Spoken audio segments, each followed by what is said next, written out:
sentant la menace que font peser sur lui les autorités religieuses de son peuple. Jésus leur parle sous la forme d'une parabole. Le récit est invraisemblable. On voit mal des sujets d'un roi refuser son invitation à participer aux noces de son fils, au point d'en tuer les messagers, sans parler du pauvre errant trouvé au bord du chemin, à qui le roi reproche de n'avoir pas la tenue de rigueur. La cohérence est à chercher ailleurs.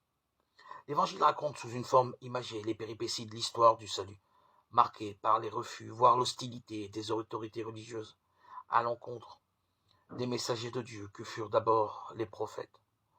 On pense au traitement subi par Jérémie, puis aux premiers messagers de l'Évangile persécutés dès le début.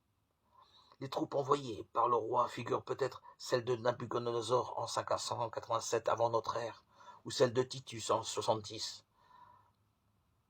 après la venue de notre Seigneur, qui détruisirent Jérusalem à 6 siècles d'intervalle. Dans les deux cas, beaucoup y virent un juste châtiment de Dieu.